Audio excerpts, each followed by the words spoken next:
recording. Having a few technical difficulties with getting all of our planning commissioners into the meeting on Zoom. He's here. Okay. Just got Yay. Yay. So we are recording and we are streaming and we have Luke with us. I wonder what that was about. Weird. Okay.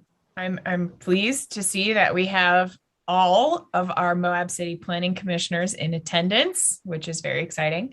So I will call to order this August 26th, 2021 meeting of the Moab City Planning Commission at 6:06 p.m. We have all 7 of our planning commissioners, myself, Kai Marienfeld, John Knight, Ruben Villapando Salas, clicking over, Jessica O'Leary, Luke Wojciechowski, Britton Ballard, and Becky Wells in attendance, as well as Nora Shepard and Corey Shirtliff from the planning department. All right, citizens to be heard. Summer, how do you want to handle this evening?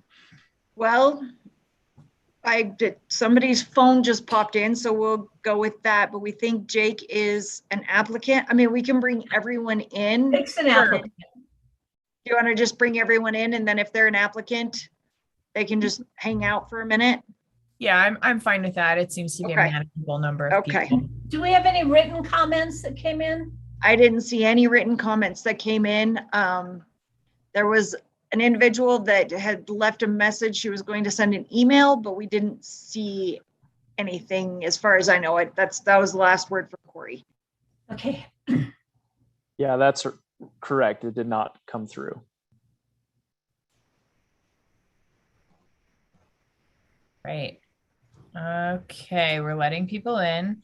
Okay, welcome for those of you who just let into the meeting. Just a quick recap. We are in the citizens to be heard portion of the evening, which is the time if you have anything you'd like to say to the commission or the staff that are present about something that is not on the agenda this evening. So if you're here for a public hearing, if you're here for one of the agenda items, if you're a project applicant, something like that, hang tight. But if you're here just to provide general public comment, citizens to be heard about something not on the agenda, now is the time. Does that apply to any of you? Feel free to unmute and let us know if that's you. Otherwise, we'll assume you're here for one of the other later items. Okay, I'm taking silence as they're here for later things. Great. Thanks, folks. We'll keep you muted for now, but you're welcome to just hang out. Okay, our next item on the agenda is a public hearing.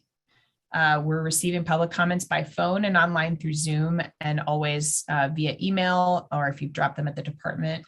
We have a continued public hearing from our last meeting about proposed planning resolution 06-2021, a resolution approving the Creekside Townhomes, a 9-unit townhome site plan and preliminary plat. The public hearing is being continued today from our meeting on August 8th. So I will now I guess it was continued. It was never closed. So we're back in the public hearing. Just give you a little update about where we are with this. Yeah, that'd be great, Nora. So we have asked them to provide us with some information relative to the floodplain scour information, and Chuck has been working with their engineer on it, but we don't have that information yet.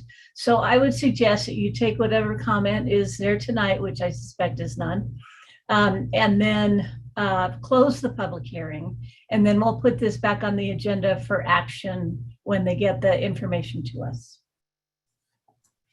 That sounds good. Do I need to make a motion for that? Well, why don't you just go ahead and open the public hearing and see if anybody wants to chat. And then if not, probably, I don't know if you need to do a motion or not. Okay, great. So the public hearing has been continued, so I'm not reopening it from our meeting on August 8th. Is anyone here to provide comment about the planning resolution 06-2021 regarding the Creekside Townhomes? And I do not have anyone in the waiting room at this point. All right. That being said, I will now close the public hearing on that planning resolution. And then we can open it do a new one at another time when we have more information about the floodplains from the applicants. Yep. Great. Thanks for talking me through that, Nora.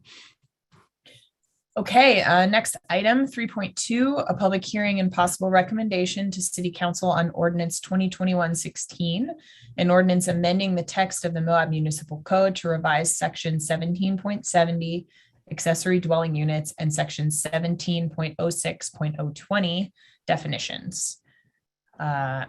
Staff, who's covering this one? That would be me. All right. So the Planning Commission had two previous work sessions where we talked about ADUs. The accessory dwelling unit regulations in our city code had to be amended to be consistent with recent legislation that's passed by the state. And we've talked about this before. The state has distinguished between an internal ADU or an IADU. And then we also allow ADUs that are separated from the main structure. And we're now calling those external ADUs or EADUs. The regulations are a little bit different for each of those, and that's because they're kind of different situations. There is language in the HB 82, the legislation that passed that what it does is it requires the cities and counties to allow accessory dwelling units as a permitted use. There is an exclusion for a certain area of your city if you want to use that. But I think that we all want to support additional ADUs. So I don't think we necessarily want to exempt any specific areas of town. There are some really specific standards that are required, definitions. And so what I've done is I've developed the code revisions. And I'm going to share my screen and go through these real quick.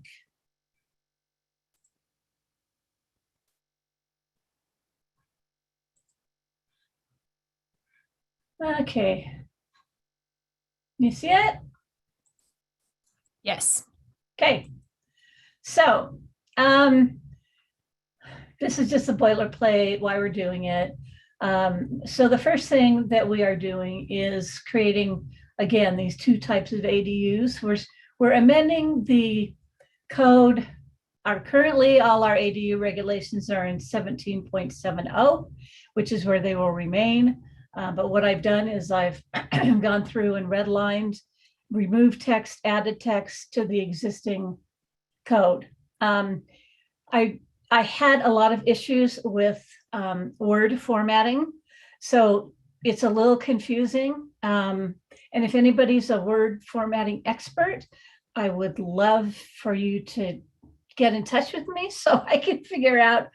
It does all these automatic numberings and doesn't let me like sub number and then go back. And anyway, so the first thing that we're doing is describing the types of ADUs. And these are this internal dwelling unit, IADU. This is straight from the state legislation. It's defined as being within a primary dwelling, usually downstairs, but not always, within the footprint of a primary dwelling, and for the purpose of offering a long-term rental, 30 consecutive days or longer, for employees working in and around Moab and for workforce housing. Now, within a primary dwelling means that somebody lives there and that's their primary, they don't have to live there, but it's their primary residence. So they could live in the ADU and rent out the other house, but the primary dwelling is part of the requirements for internal ADUs. It's not for external ADUs, but this is part of the state law. There are a couple places in here when it refers to single family dwellings, and those I will go in and change all those to single household, which is what our code says.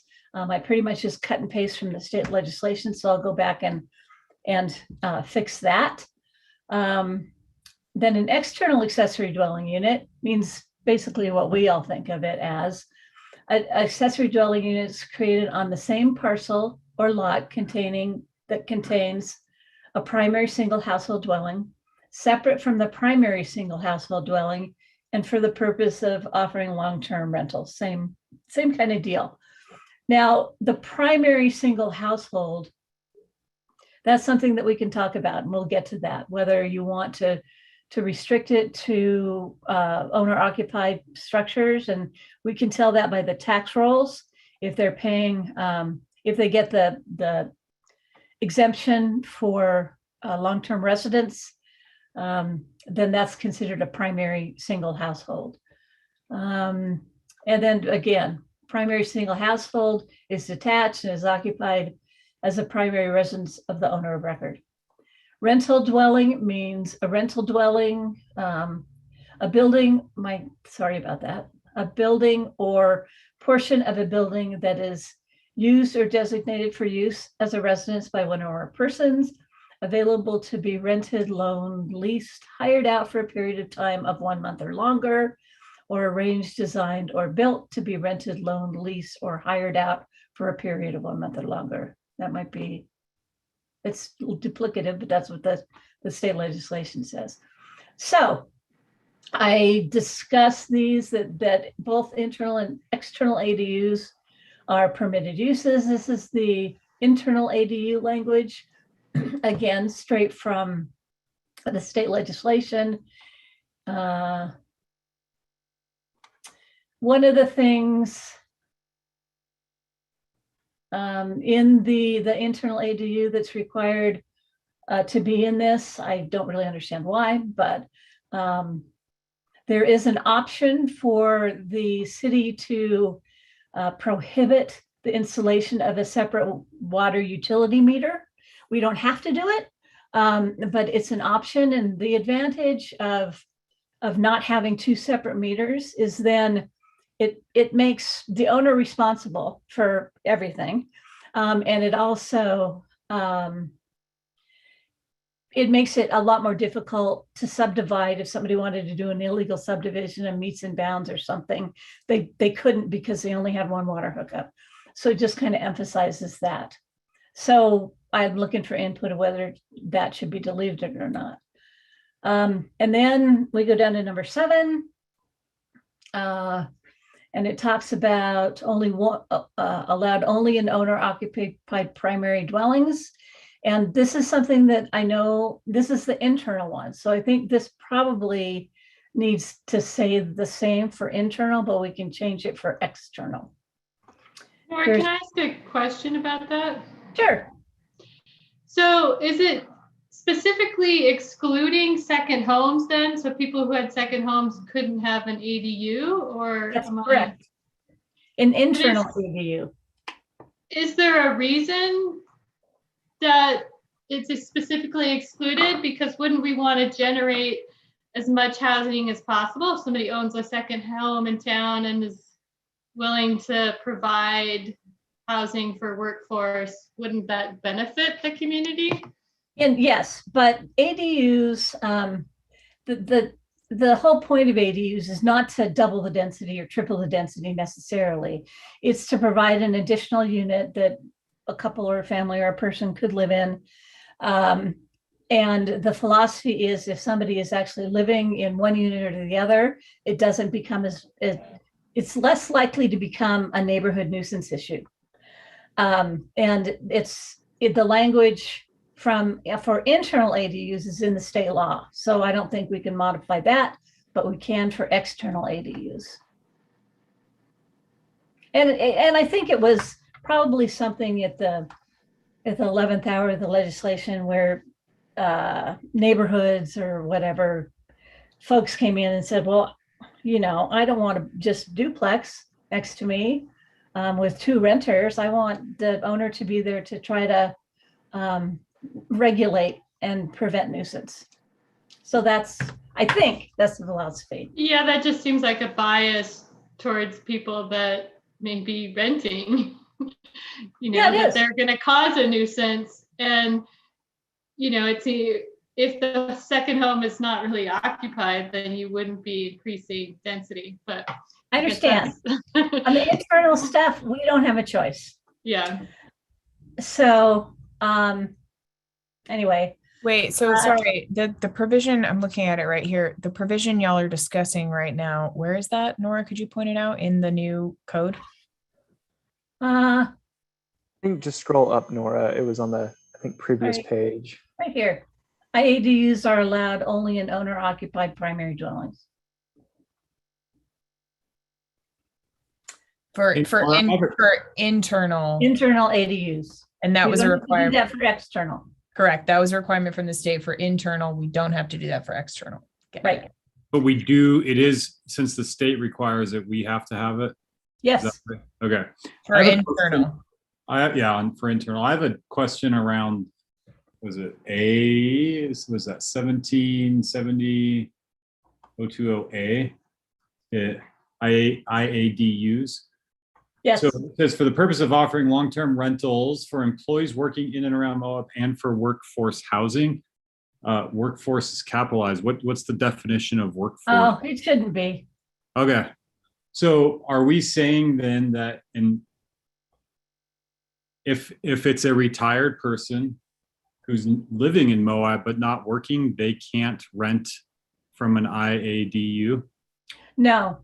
So Mm-mm. much like in the county, one of the affordable housing projects that was approved there had deed restrictions that said that somebody has to, either has to be employed, part of the workforce, or a retired person that's lived in Moab.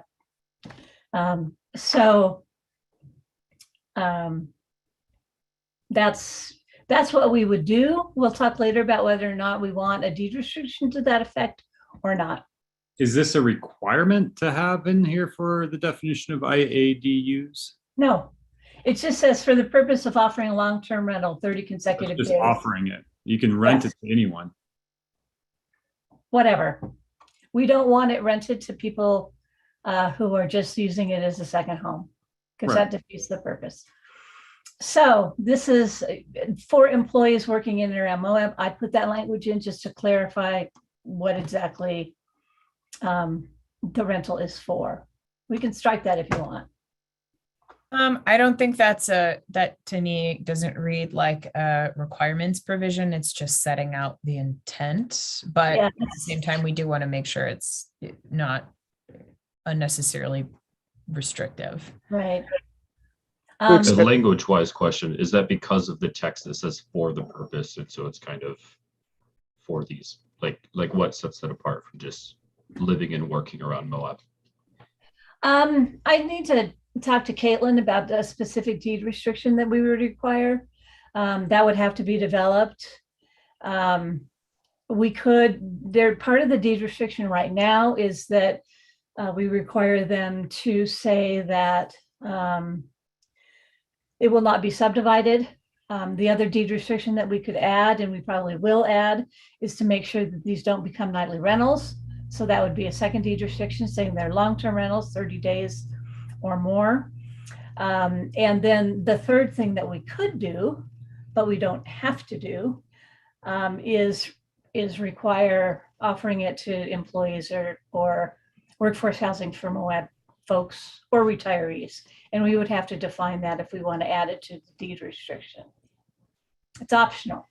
Yeah, I think I'd like to go the direction of keeping it as a broad requirement. I would like it to be if someone has an ADU and there's someone who's going to be, working here for a guide company for 2 months during the season, they can rent it out to them long-term. Sure. They qualify. But what I don't want to see, and I do think this might be rare, but I do think just the way things are going, it might be worth trying to kind of carve that out of the equation, would be someone having an ADU and then renting it long-term to someone who uses it as their second home and comes maybe a few times a year, or comes to sit, and work remotely for 32 days. And that's like what it is. We do want to make it, the incentives we're giving, the new provisions were, sort of making it easier for these to occur. We definitely want to do what we can to have them be for the intended purpose. Because people do wonky stuff, but I don't think it should be super, super restrictive. I think we should try to weed out the sort of uses we really think are inappropriate without making it so, there's people who we want to provide housing for that sort of get caught in the crossfire, however that might work. Okay, that's great. If- And we will, that's all something that we can come up with sort of in the how to make this, how to implement this. Which is the next step. While we're in the area of the this requirement part for the internal ADUs, this was in section 1 of C. Can I get a better idea of an illegal subdivision? So if you have a lot and you have a house Yeah. on it and you build an ADU and you go to the county and you say, I am going to quit claim or transfer this half of my lot to the owner of the ADU. So therefore it becomes 2 lots. It's not a subdivision that we recognize as being illegal, but the county will record it anyway. So we want to make it really clear. Okay. For a moment, if I might just jump back to what we were discussing to expound on that just a little further, as far as that language and clarification, when we get folks coming in proposing ADUs that aren't very educated about Moab, they're coming from outside purchasing properties and looking at what they can do opportunity-wise. Number one question is, well, can I build an ADU and nightly rent it? The answer is no. The second question is, well, what are those parameters? We say 30 days. They're saying, so I can nightly rent it, but I just have to put it out for 30 days and then put a break between it. So there's, I think, not all people, but there are folks out there that are attempting to still utilize some of our mechanisms for purposes against maybe what the narrative is here. So that's, I agree with the maybe maneuvering that language somewhere else and expanding on the narrative of what the purpose is. But certainly, that language somewhere being identified is helpful for us as planners to have that as enforcement when we do communicate with property owners. Yeah, like if you have an ADU, you could still have your mom come stay in it for a few months and not charge her, but it's the renting where we have the way of actually having requirements. Okay. Thanks for explaining all that, Nora. And yeah, I think that I have seen that too, even in my neighborhood, where people try to push the bounds of, oh, well, I could technically rent it to someone for 32 days. Yeah, that right next door to me is a unit that does that. And it's certainly not employees. Yeah. And sometimes they only rent it for 2 weeks, but it only gets rented once a month. So anyway, people find ways around all kinds of things. Okay, so those are internal ADUs.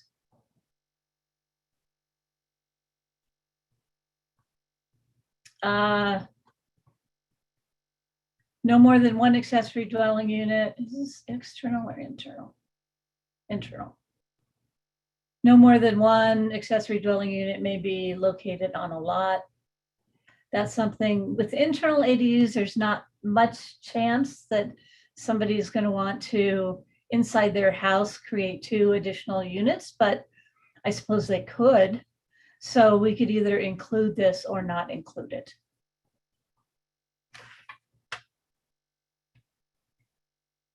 Okay, let me go on and then we can come back to the questions. External ADUs. So this language, the language that has been striked or struck or something, stricken. Right now, that's the way our code reads, that the front yard setback for an accessory dwelling unit shall be at least equal to the plane of the front wall.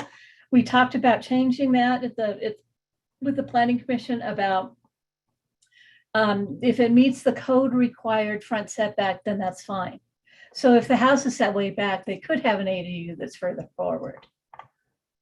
And there's actually some examples of this. And then the other issue that we talked about at some lengths was setbacks.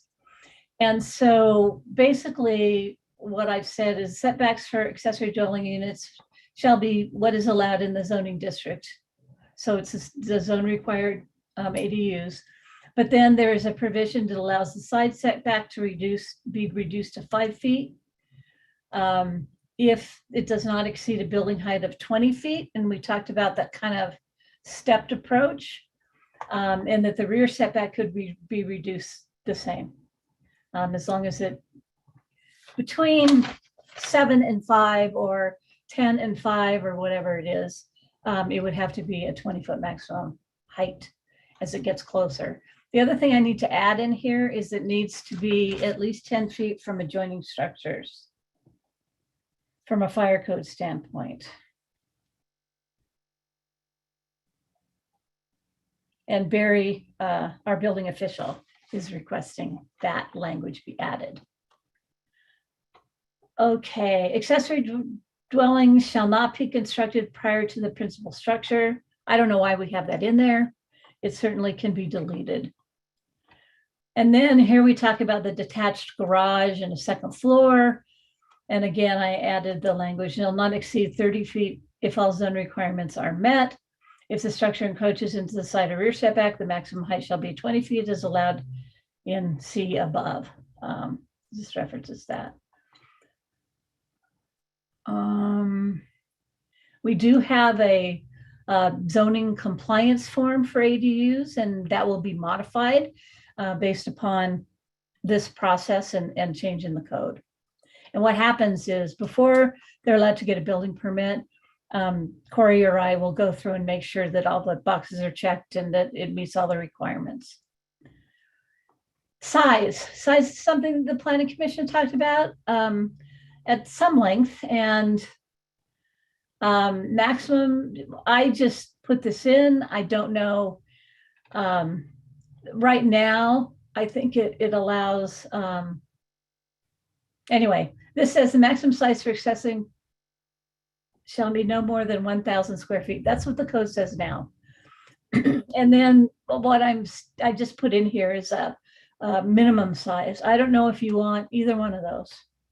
Or, I would suggest setting some kind of a maximum and maybe some kind of a minimum so that at least we know it's sort of habitable space. Yeah, like the minimum is how it is. That looks. This is up to you guys. How you want to do it. Was I'd be 1,100 the number that I remember we threw around several times for a maximum size in our last meeting? Yeah, we played around with a couple of numbers. Yeah. 12. And then at the last meeting, Corey showed you there are more and more modular examples that are 1,000 square feet. Yeah. And under. I like 1,100. It gives a little bit of wiggle room. Okay. There's stuff that gets counted as livable space sometimes that isn't, one way or another, and that would at least give it 100 square feet of room to work for those 1,000 square foot units. Okay. Which I like the idea of modular. It's a lot easier. Okay. I would like to comment on this. Yeah, Becky. Yeah, I've experienced properties, there are some bigger parcels in town, and they had houses that were somewhere between 1,000 and 1,500 square feet. And because it was over the thousands, that whatever that or I think it's 1,000 right now, they ended up just tearing it down. And the lot was big enough to facilitate, more than the 1,000 plus the house that they built.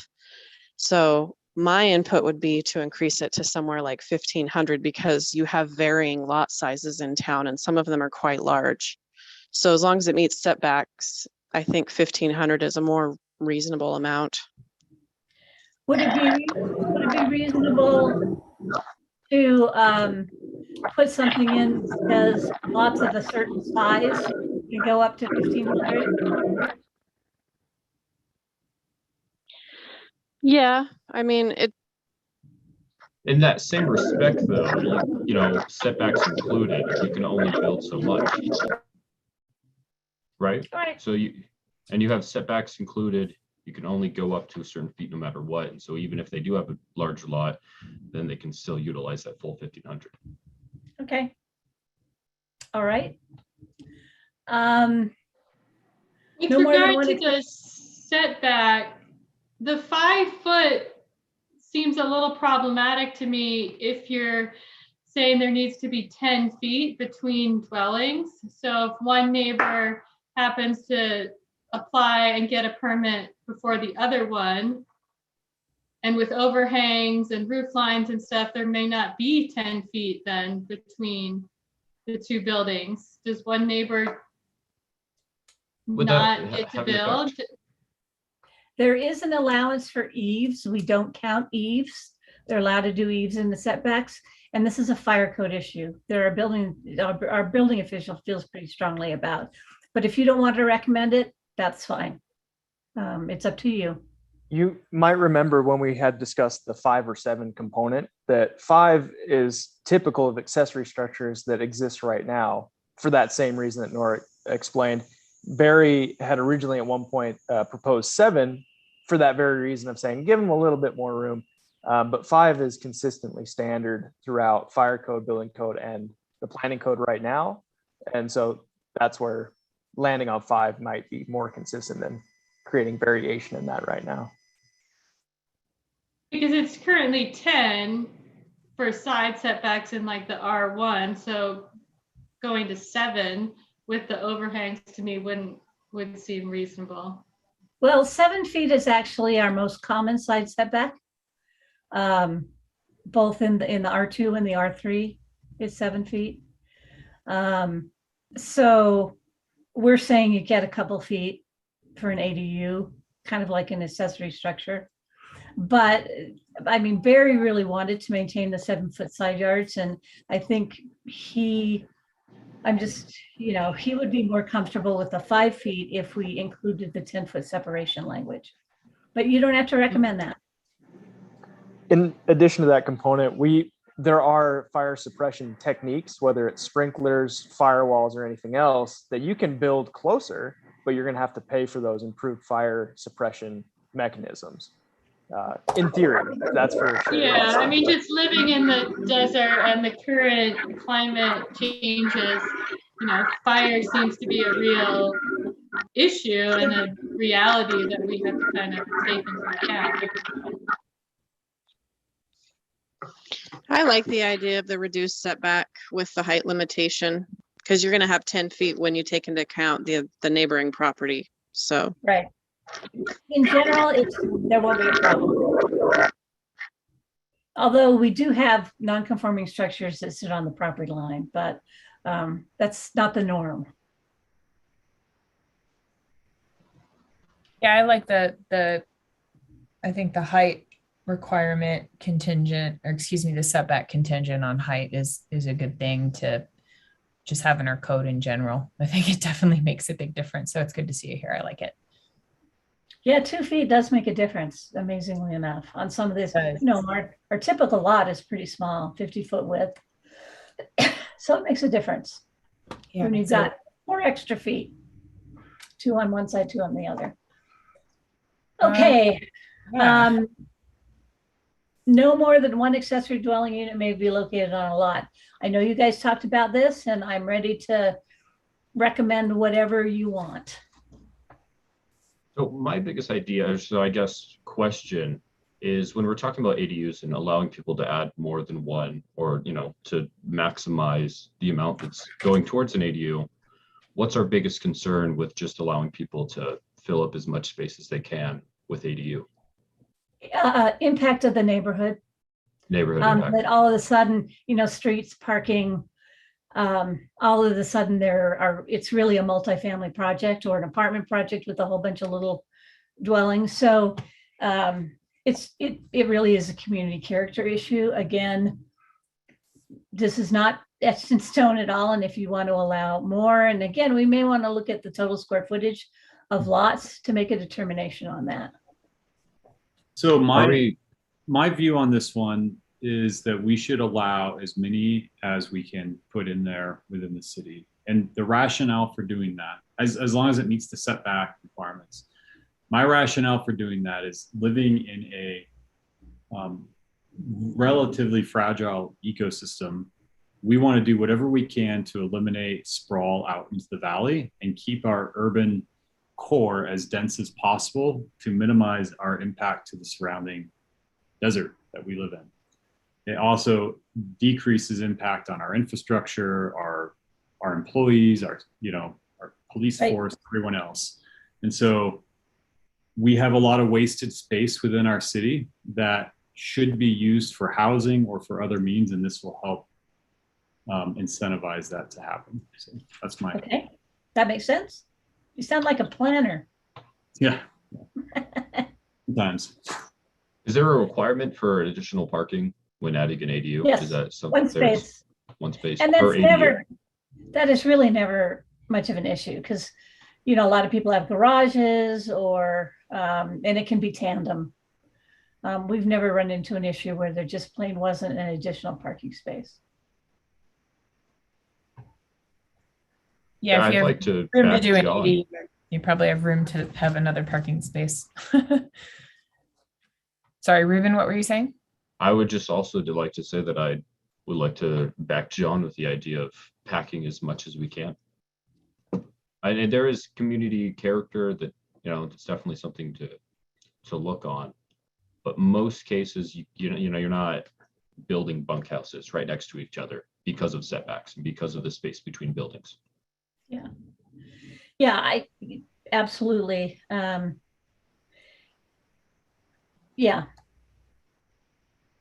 I understand that. It makes sense. Okay.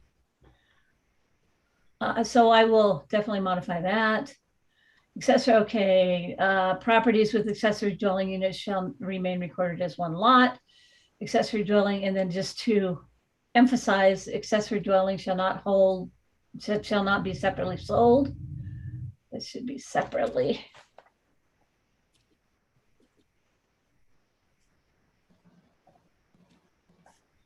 And then deed restriction, this is the deed restriction that we have right now that we require people to put on their deeds. A permit for an accessory dwelling was issued to the current owner of this property. The owner shall strictly adhere to the prohibition of the use of accessory dwelling as nightly or short-term rental. We can make that language consistent to say at least 30 days or more.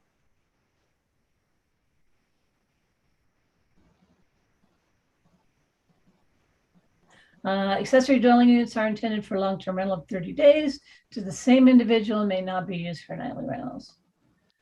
That's the existing language. And then there's this whole thing, and this is all just straight out of the state bill. For some reason, they wanted to reinvent the enforcement process. And basically it says, if you have a violation, you have to give written notice. If somebody wants a hearing, they can ask for hearing. And if you have to specify the violation, say if the property owner fails to cure the violation within a time period, the city may hold a lien against the property. This is all right out of the state legislation. So I just basically copy and pasted that. All this about liens, and it's what the requirement is, at least for an internal ADU. And it's a good process. It allows due process, which is, I think, what the legislation was intended to do. Hey, Nora. Yeah. Going back up to the deed restriction component. Yeah. And I'll tell you, my general position is I'm not in favor of deed restrictions in general, but this language is, why do we have it? Because isn't it illegal already to do another nightly rental? Like, you have to go through a process of getting a business license and getting it approved, and the city's not approving anymore right now. So why do we have the need for that? Because outlast anything that the city may do in the future, which I think is important. Nora, if you want to, sorry, I interrupted you. No, that's fine. I think it's important to make it clear. And by doing that deed restriction, there's an acknowledgement on the property owner's part that that is the case. They sign something. gets recorded against the deed. Everybody has the same information. We don't really want to get into this thing where when something was built and if it was built before this time. And I mean, we get in these convoluted arguments about nightly rentals all the time, even though we don't allow them new ones anymore, but there's lots of discussion about existing ones. So it's just really a matter of providing an acknowledgement and a clarity so that if somebody else buys the house, the deed restrictions on it, and they know that that's the purpose of the ADU. It's not to be, rented out. Well, I mean, could be rented out to two people potentially, but not nightly rentals. Okay. And a title report will make it show up so that people will clearly understand. Okay.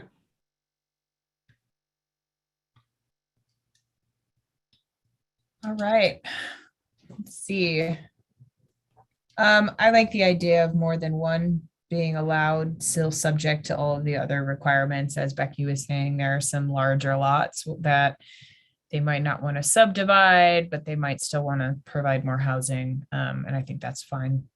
And it's still subject to all of the other requirements. So it's not like you're going to get a bunch of things packed really tightly together or tall or anything like that. Okay. I can tell you also, and I think Corey talked about this last time, that even if an ADU is 20 feet, the neighborhood complains.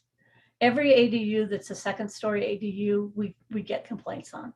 And we just explained to them that it's allowed, and just because their house is a single story and the next door neighbor is, doesn't mean they can't go up. Whether it's for an ADU or whether it's for an additional bedroom or whatever. Just a side note. Yeah, that's a good note. It's tough. You definitely could, when most of the houses look a certain way, even if one complies with the code, if it looks different, it automatically makes folks think, wait, what's going on here? And we're starting to see more of these up in the Walker Tusher neighborhood. And those are all pretty much all single level houses. There are some that have been added to and are 2 stories. And we're seeing more and more in that location because that's where people can buy houses and sort of afford them. So people are looking into doing an ADU to help with the cost of that. A quick comment, if I could interject. As we're moving forward with some of these suggestions, both with the size and the number component, I just want the commission to be kind of aware of where we're heading in this direction of discussing unit size being larger. We've discussed 1,100 up to 1,500. As was previously discussed prior to that, a lot of lots currently as primary residences are 1,500 or less. So in allowing 2 ADUs that are up to 1,500 with a primary of 1,500, we're now getting into the realm of court apartments and multi-household residential, like Nora suggested, without any of the restrictions that go along with some of those that we have in the rest of our code. So essentially creating a density loophole, which I'm not commenting on good or bad, but a density loophole in our code that we will see a lot of that. If that's what we permit, and which is if that's what we want, that's okay, but just want us to acknowledge where we're heading both with those 2 components, keeping in realm that it's not, oh, there might be a lot here or a lot there that does that. It'll be every lot fishing for density will pursue those. Weren't we at one point potentially talking about like capping the maximum at 1,500 total in terms of ADU? So like if you can fit 3 on there, they'd be like 500 a piece. Right, we did talk about that. That's an approach. Yeah, thanks for the reminder, Luke. I forgot about that. But I like that. Seems to me like a compromise where potentially you're still allowing some good creative ADUs to be built, or for people to make good use of the space that they have if they have larger lots, and to provide a few more units, if you have single folks who need long-term housing, things like that, but still having the maximum size of new structures that can be built at a cap. I'm curious, Becky and John, what y'all in particular from more of an experience side of folks actually wanting to do these think. I really don't see a problem with, if a lot is big enough to fit 1,500 square foot ADUs on it, what the problem is. They're not going to be, it's not going to be like a super lucrative thing to do because you can't subdivide it. It's not going to be like, people, it's going to serve a purpose of creating more housing for long-term rentals, in my opinion, and maybe a little bit more space where someone with kids or a couple or whatever, where it's not so small. But I sold a property along 5th West and it had a small home on it. And then they were going to build a bigger home in the back. And because the home was just over that ADU size, they tore it down and built something else. So it was kind of a shame. We try to we allow a little wiggle room. That's what we've done.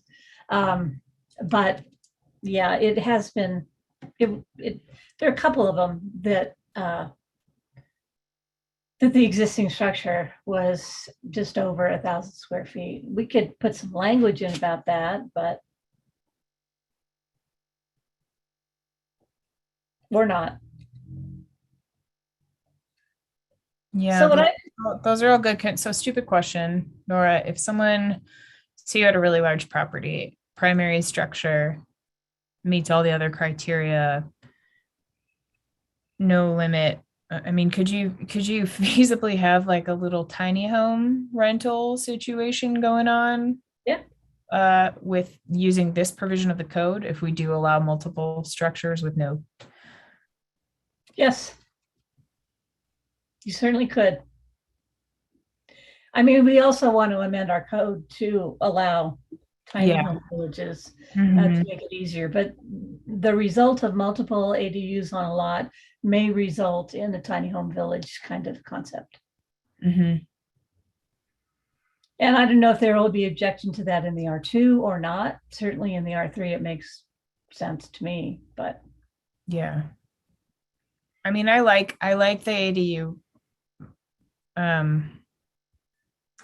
code and opening that up, because I do think it's one of the quicker ways to increase our long-term housing stock in a way that makes sense. And it's a way that people can buy houses if they know that they're going to have that income to help pay for their mortgage.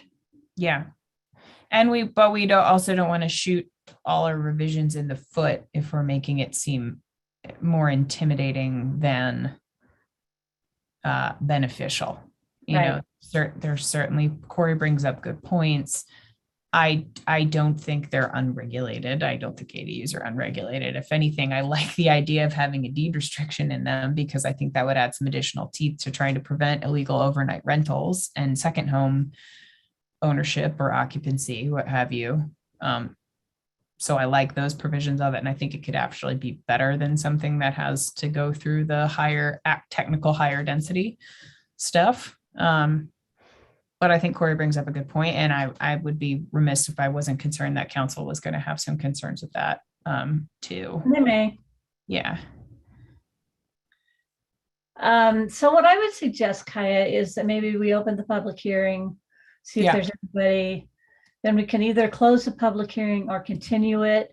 And then I could, before the next meeting, I could work on some of the revisions. But after the public hearing, let's talk about what revisions you want specifically. Yeah, that's great. I like that. And of course, I don't want to keep folks who are here for the public hearing longer than we have to. Can I make one more comment on the multiple ADUs? Yeah, Becky, go for it. I think it would be a good idea to prevent from someone trying to, have, depending on how big their lot is, 3 or 5 ADUs on their property, from furnishing them and renting them monthly to people that don't live here, because that's going to happen.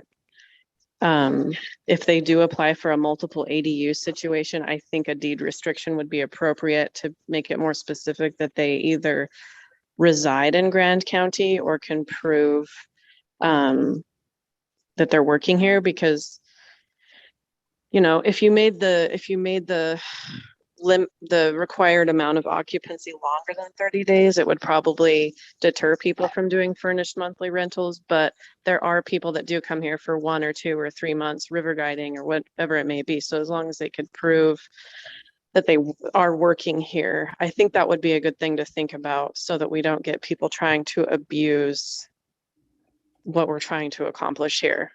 And I know that enforcement's always an issue, but I think at least if it's like noted in the code or on the deed, it lets people know, it puts them on notice what they can and can't do and what this is intended for. I like something like that, Becky, or maybe I was thinking, with the internal ADUs, we can't do anything about the primary structure occupied requirement. I don't think we should have that requirement personally for the external ADUs, but maybe we do if there's more than one. I think if there's more than one, you should, or it could turn into a tiny home monthly rental village. Totally. We want a tiny home rental village, but not a tiny home monthly rental village. So cool. I like that idea. We can talk more about that later, but yeah, let's open the public hearing. Let's see. We have opening the public hearing on Ordinance 2021-16, revising 2 sections of our code regarding ADUs. Opening the public hearing at 6:57 p.m.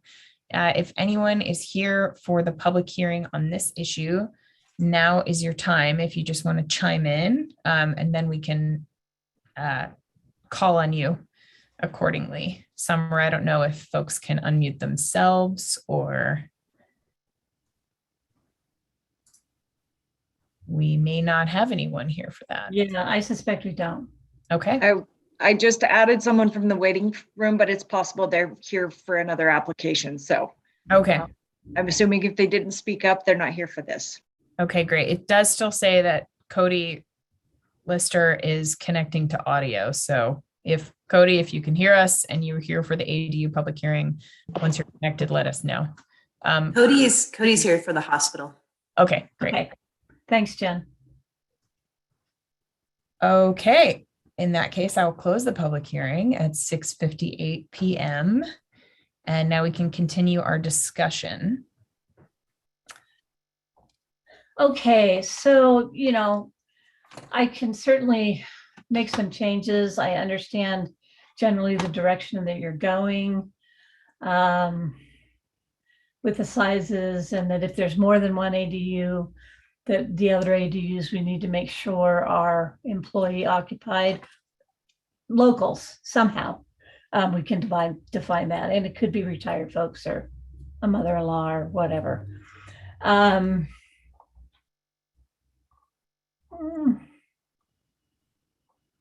And then the other stuff I think I understand. Oh, did we talk about ADU being constructed prior to the principal structure? Do we That care? seems like a silly one. Yeah, I agree. I mean, there's definitely times when, if it's a new build, that could feasibly happen. Well, there are people who request this, and it's because they want to live on site where their house is under construction. And then when it's all said and done, they want to have an ADU to rent. I'm not sure there's anything particularly wrong with that. I don't think so I either. don't think so. I think that could be beneficial, especially if it's somebody local that's doing a lot of the construction themselves, or could be beneficial. Yeah, it seems like a silly line of code. Yeah, it sounds like if anyone disagrees, please Quite let us know. redundant. But yeah, I'm fine with just outright deleting that provision. Okay. The root of that is being the accessory component. Is to be accessory, there must be a primary. But again, we're moving so much towards these being their own independent things that. But yeah, that's, if you're wondering where it came from, that was the line of code where it We're came from. definitely treading on the territory line. That's great. it seems like we're not quite ready to recommend the Right. ordinance itself to council. So I might move that we keep it with staff. Nora, it sounds like you're super on track and very close to kind of what we're all coming to. You know, please, I guess, feel free to, email folks too. There's no reason we can't, if you're like, well, how about this thing, and in advance of the next meeting, that'd be, I think, great. Cause we do want to get this done as soon as we can to get things rolling for people who want to start building. Yeah, that's really a good idea. But yeah, I would like to see it in a more final state before we recommend something to council. I agree with you completely. Cool. Yeah, I would like to go back and try to fix some of the stuff, formatting and some of the duplicate. And I hate work. Talking about timing a little bit. Mhm. My son is getting married on September 7th. And so I'm going to be in Salt Lake for a chunk of time before that. And so it may be tough to get stuff out real early, but I'll try. Great. No, thank you. I think, hopefully by our next meeting, or at least maybe we'll just make a special note to say, hey, review it the minute you send us the agenda and packet. And then if we have any input, we can send that back right away so that we at least can edit actively and accept something during the next meeting. Perfect. Thanks so much, Nora. Sure. That's it for you this evening, correct? I think you need a motion to continue. I'm going to hang around for the next one. Okay. We need to the public hearing was closed. Not Cane Creek. Yeah, Cane Creek Village. No, I mean for ADUs, do we need to continue the agenda item? Yeah. Okay, but not the public hearing. We closed the public hearing. Okay. I make a motion to continue this agenda item 3.2 regarding ADUs and ordinance amending our municipal code for accessory dwelling units and definitions to our next meeting, which will be September 9th. I would second that. All right. Summer. Was that Ruben that seconded? Yes. Sorry. Okay. I was just keeping notes. Hold tight. Becky. Aye. Britton. Aye. Let's see, sorry. Scrolling. Jesso. Aye. Luke. Aye. Ruben. Aye. Don. Aye. Did I hit everybody? Not me. Kaya. I as well. Thank you. Sorry. You're good. Okay, thank you. Thanks, everyone. And thank you, Nora, for making all these changes and presenting everything and flagging all the things we talked about last time. It's a lot to keep together. All right. Our next item, 3.3, public hearing, another public hearing, an action item, proposed ordinance 2021-15, an ordinance approving a zoning map amendment for property located at parcel 0100010173, approximately 398 Cane Creek Boulevard, amending the subject zone from RA residential agricultural zone, RA1 residential agricultural zone to RA1 and R3 multi-household residential zone. We have a discussion and possible recommendation to council following the public hearing. If I could just kick this off real briefly, and then I'll let Corey take over. So it's very similar to what you saw last time, except that right now it's 9.98 acres. Right now, this current proposal proposes 7.98 acres, give or take, to be rezoned to R3. And then the other 2 acres, they envision being 2-acre single-family lots, and they are adjacent to the existing large lot area there. A couple of things that I want to remind you of, because people get really hung up on this, but we are not reviewing a specific plan at this time. The applicant has provided sort of a sketch plan for us to just take a look at, and Corey can talk about that a little bit. It does not meet our current code for R3. It would have to reduce some units and probably provide some more parking and things like that. But it's an idea which Jake wanted to put forward of what could go there. And another point of clarification is this isn't the city proposing this. I get input all the time. It says, what's the city thinking, blah, blah, blah. This isn't the city asking for this. This is an applicant and they have a right to apply.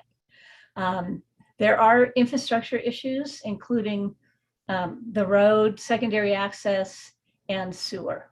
And we talked a little bit about those last time. We can talk a little bit more about the road. So, and Corey was also an author of this. It's kind of a conglomeration. So I'll let him go ahead and then I'll chime in. Okay, and as we're moving through this presentation, I'm not going to speculate too much. We do have the applicant here as well to discuss what this rezone application is and then potential concepts that the whole purpose of his resubmittal here. So I'll share a screen and we'll just get through. He will want to address the planning commission, and by our own rules, we need to give him the opportunity to do that. Okay. I believe everyone can see this okay? Yep. Okay. So just some background information. This is Ordinance 2021-15, a new rezone application, the Cane Creek Village rezone. So separate from anything we've seen before. Like Nora said, this is located 389 Cane Creek Boulevard. That is an approximate address, which I believe now the recorder has actually made an official address. Prior to this, there was only a parcel number, but just want to have that clarification on there as well. Property owner Neil Johnson with applicant Jake Satterfield. The cooperation between those two is negotiated that Jake has permission to move forward as the applicant despite not being the property owner. And then as Norton described as well, current zoning RA1 to proposed zoning RA1 and R3, maintaining 2 acres of existing RA1.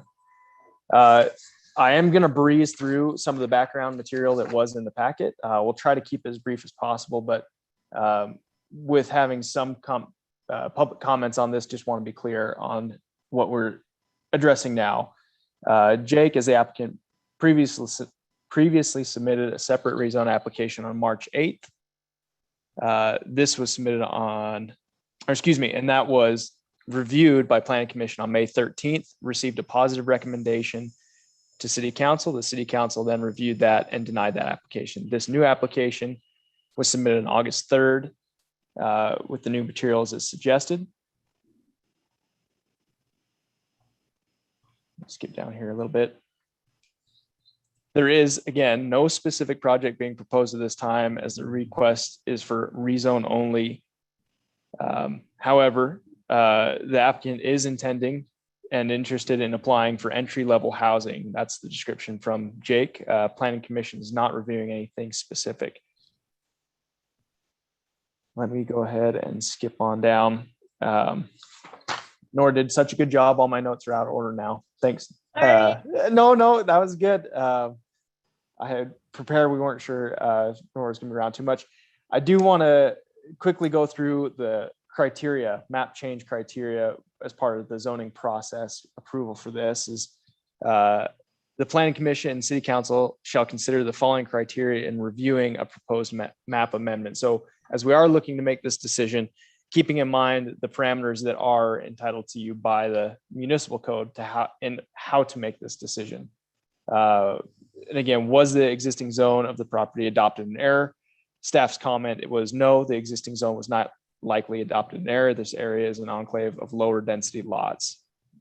Has there been a change in character in the area, including but not limited to the installation of public facilities, new utilities, other approved zone changes, new growth trends, deterioration of existing development, or need for development transitions? Staff comment was yes, there has been a gradual change of character in the area. Multi-household residential projects have been and are planned to be built in the vicinity. Is there a need for the proposed zoning within the area or community? Staff comment was, there is a demonstrated need in the community for a variety of housing types, in particular housing for employees that make Moab what it is.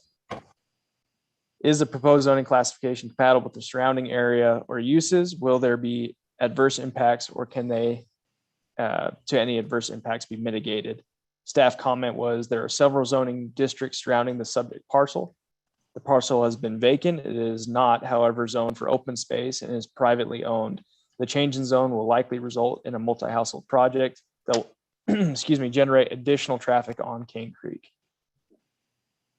Will benefits be derived by the community in the area by granting the proposed zoning? Staff comment was, increase of opportunity for housing options would benefit the community as available housing stock increase.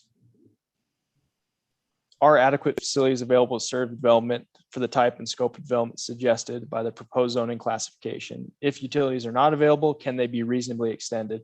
The staff's comment is, there is no sewer that provides service to this parcel or to many of the surrounding large lots in the vicinity. If/when a project is proposed, the applicant would be required to hook into the sewer. There are more details provided on those constraints on that particular issue regarding sewer. This was, as Nora had mentioned, another consistent comment that we got, that the city, for lack of a better term, was going to be on the hook for all these improvements along Cane Creek. While there is a south trunk line proposed along Cane Creek in the future, so it, hopefully in anticipation of some of those being improved, it wouldn't be the city doing it at this time. It would be the developer meeting all the needs for that development would be part of that development process. Does the application conform to the provisions of the Moab General Plan? And the staff comment was, the submitted application does conform with the provisions that are laid out by the General Plan and Land Use Code. Sorry, I know that was in the packet, extensive, but I really want to get that on record for anybody viewing this that hasn't had time to watch the agenda, as far as specifically what the criteria is and how we're reviewing it and what the staff comment specifically was on that. There was the applicant's comments also supplied for those individual criteria, but again, those aren't representations of the city's comments. I'm going to leave it there and open it up to discussion and maybe walk through some of these slides that I haven't even gotten to. So sorry, Nora, go ahead. Yeah, I was just going to say, let's move forward to look at the two parcel, Yeah. So yeah, as we're seeing here, this is the vicinity map showing the RA1 section, industrial zone, R3 band around Cane Creek, and then really where that RA1 zone bled into the proximity to Main Street, and floodway being the non-colored section that borders a good portion of this particular zone.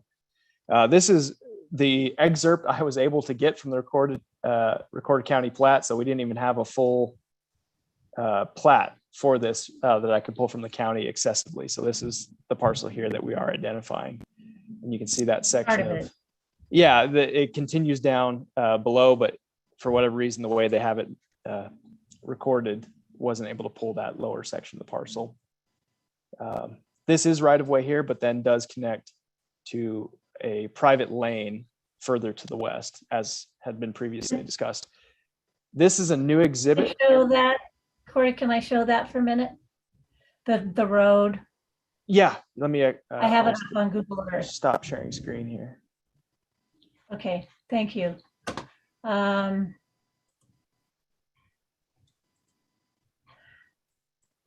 So this is Google Earth. Where's my cursor? This is the subject parcel. This road is kind of funny. This is all private and it's substandard road. And in order to widen it, we'd probably be looking at impact to the structures. So this is a private section of road that's privately maintained, does not meet city standards. This portion does meet city standards and is a public road, but the portion that leads into that is not. Basically, we went in and just provided a turnaround for fire safety purposes because we thought it was a good idea. But the rest of the road, there's a section of road that is not public. So as we look at the potential layout, one of the options, is to run a road that kind of comes down here and then down to Cane Creek. And this is going to be problematic as even a secondary access. That comes with the project review more specifically, but that's kind of the situation. Thank you. I'll stop sharing. Maybe. Okay. All righty. So jumping back into that submitted exhibit, this is a new exhibit. Oh, we can get it to go here. There we are. A new exhibit that was submitted on behalf of the development or applicant team. This is showing the meets and bounds surveyed information for what would be the zoning area A for RA1. It says R1 here, but would be RA1 existing zone, and then R3 here. So we're getting an actual size of the proposed zone there. And then into a closer overlay map. So there was a document that was submitted by the applicant showing potential development here. This, in having communicated with the applicant and engineer on the applicant side, they've moved away from this. We don't know exactly what they are proposing, but as far as the communication about a full city right-of-way exiting into here has been abandoned, for lack of a better word. And whatever future discussion there might be about emergency access through these lots is, again, undetermined and not part of what we're looking at right now. But in discussions with Nora, we want to include this overlay to give you some idea of what type of density is being proposed, at least with this new layout plan. And it's kind of hard to see, but there we go. So each of these little boxes, Corey, if you want to go up to the top right, all of those little boxes are townhomes. And this is really pretty typical of what's going on in the Salt Lake Valley and Utah Valley. These sort of row houses with alleys or walkways in between. This looks like it has an alley, so it's so anyway, those are all townhomes. The parking, it's two car garages. Some of the smaller ones are under 24 feet. And then the bigger ones are obviously bigger than that. And then there are apartments that are shown with surface parking. I haven't done a big analysis to see if the parking's adequate or anything, because we aren't there yet. But this is just to give you an idea of one of the options they were thinking about, and they certainly could come up with something very different. Thanks. Yeah, I believe that's all the material I had. So I'll go ahead and stop sharing screen and have the opportunity to move forward, whether that's into the public hearing or if we want to hear from the applicant before or after the public hearing. Great. Yeah, I'd love to maybe do the public hearing first. I know normally we hear from the applicant, but since we've talked about this parcel once before and got some input, I want to make sure that we're addressing any new public concerns, including the email that we got, and that we're allowing the applicant to address those sort of after the fact too. So that said, is anyone other than the applicant here for the public hearing? I will open it now at 7:19 p.m. on the Cane Creek rezone. I do not have anyone in the waiting room. All right. We did get a comment from Zane Taylor via email, who brought up several concerns that both Cora, geez, that's your combined superhero name, Nora and Corey discussed in both of their comments about this rezone proposal. Some city engineering concerns about the outlet into the existing neighborhood, which is something that isn't an option, things like that. You also received an input from Molly Taylor, and I sent that to you earlier last week. And talks about the rezone following Moab plans, adequate parking, yes, emergency vehicles and fire trucks, blah, blah, blah. It's very similar to the other one that we received. Yes, Absolutely. Thank you for the reminder. Also something from Molly Taylor, looking at it right now. A lot of comment and concern about the private lane, the existing private lane being used for further traffic, which makes total sense. Okay. That said, I think we can close the public hearing at 7:20 p.m. And I'd be interested to hear from planning commissioners and then hear from the applicant as well, if you would like to say something, or chime in or address any things that have come up about the rezone. Just a quick clarifying questions. The new luxury townhomes that are in Old Moab are in R3, correct? Yes. Okay. So this could potentially turn into a neighborhood full of like $650,000 townhomes. Yep. Potentially, we don't, we have not really had many discussions about deed restrictions. I think what they envision this, and I'll let Jake speak for himself, is entry-level housing, whatever that is. Yeah, but for the rezone, we definitely have to keep in mind all the potential uses of the property that would fit within our existing code. So yeah, those are all in R3 currently, the luxury style ones. Much smaller lots in the R3. So, you try to get the more bang for your buck on a smaller lot. The units end up being more expensive a lot of the time. But yes, that feasibly could also be the same type of character of development that we get in this area because of the zone. Yeah, so the R3 would allow at its maximum somewhere around 162 or 64 units. Now that it's 7.98 acres. And there would have to be adequate parking and all those kinds of things. So the example shown was about 10 units over that. So it definitely would have to be modified, and I suspect it will be modified significantly. I mean, oh, go ahead, Jen or Jess. Sorry. I was going to say, I would like to hear from the applicant and how he thinks this differs substantially from the proposal that we looked at and the city council denied the rezone. As far as I can tell, it's just those two lots that are sort of acting as a buffer, but doesn't necessarily address all the concerns that I myself had the last time we looked at it. Yeah, that's basically what the proposal is. They just tried to provide a transition and not rezone everything to R3, leave 2 large acre lots there next to the existing lots, sort of transition. That's the. Can I interrupt? Sorry. Can you hear me? Yeah. Yeah. Due to one of the agents that works within my brokerage under my license and an agency agreement they have, I need to recuse myself. Thanks, Becky. Thanks for that. Great. Yeah, I'd love to hear from the applicant. If you want to turn your camera on, if you feel like it, turn your mic on and chime in.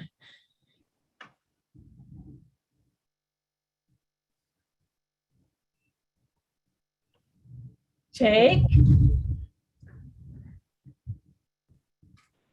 Oh. Can you hear me? Yes. Yeah. Okay, great. Sorry about that.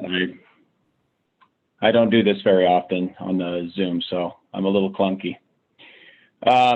Yeah, where to start? So I think that the first thing to address is how does this differ? I think conversation that followed the last denial addressed a few things that we were happy to try to modify. You guys have already hit on one of those points, which is that it seemed to be important that we were offering some kind of a buffer from some of the residents that are in that area to the west. That was one, a continued importance on providing pathway connectivity for bike and foot traffic that would pass along the east border of the property as best it could and connect to that pedestrian bridge that then further on connects over to 200 south, I believe. And then the third thing, which hasn't really been hit on, that we're not exactly sure how to be able to propose it at this stage anyway, but it was to restrict a third of the units as primary residence units. They couldn't be bought by anyone other than those that can prove primary residence. So from the conversations that we had, that was what seemed to be some of the important items. If we could provide and modify on those items, that we might make, have a different outcome in this. So that's one. Any further modifications, we just plan to try to address those throughout any staff processes, to address any of the utility items, to address any of the access items. We've actually submitted in a second concept once we did receive a little bit of input in one of the meetings we were there in town a few weeks back, about the issue of connectivity going through with a public road that then stubbed into the north and west cul-de-sac that then runs into other private road problems. And so we've submitted in already some changes on how we would propose maybe looping and double accessing off of King Creek Boulevard. Jake, sorry to interject. Yeah. I just got that email from you with the updated PDF. I can share that whenever is convenient for you. Yeah, it might be, since we're talking about it, it might be worth, just having just to show that we're kind of caught in between of not going through the full processes to be able to fully vet and red line concepts and other things that happen further on down the road. But trying to show that anytime we do get some input, our goal is to be team players and work through that and continue to modify as needed. So you can share that if you'd like, or if it's not necessary at this point, that's okay too. Nora, you had a suggestion? Well, I'm just not, it's great if you want to show that. Let's not get too far in the weeds, because that's not really what we're reviewing tonight. But, it could give you some idea of another option. Yeah. I'll briefly show it. Jake, I'm not sure if you are connecting with unable to see the screen or not. We haven't seen this before. This is what you just sent to us. So if you wanted to talk through it briefly. You can kind of see how it's modified to not necessarily go and connect to that cul-de-sac on the north and west, but would loop smaller private roads that could, that will have some room to be able to pass on both the left and right side of those apartment style, or what we refer to as stacked units. So, we don't necessarily know of any mechanism at this stage in the game to be able to say, here's how we plan to address affordability. But I can simply share my opinion. I don't know if it matters. I think that it is certainly a component of what the Moab market is experiencing. I know that some people disagree with this, and that's completely fine. I just feel as though that it's a very simple problem, and that is that the supply and demand is where these issues are. And I know that someone had made comment about $650,000 townhomes, and the market may or may not support that. I know that they're being sold like that in some of the other areas of the market, but I don't know that that changes with any new projects coming on board, except for through additional supply. And I think that this would be a very, this piece happens to be one of the very few options for a larger development that's not just falling under the typical spot development that we kind of refer to, like an acre here, half acre there, try to get 3 or 4 units on.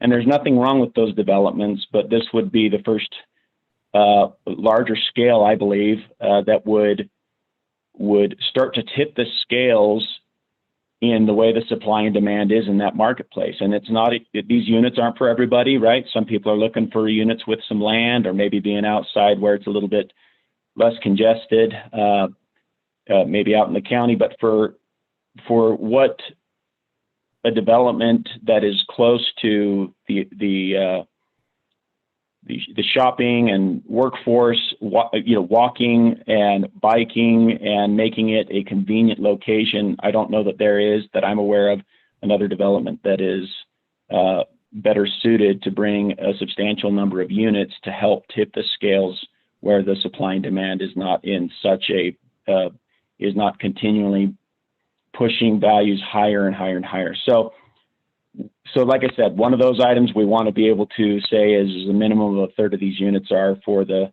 primary residence restriction, although that doesn't restrict the other units to be bought from primary residence. And I think that we will see numbers come way down if we can bring some substantial supply to the market.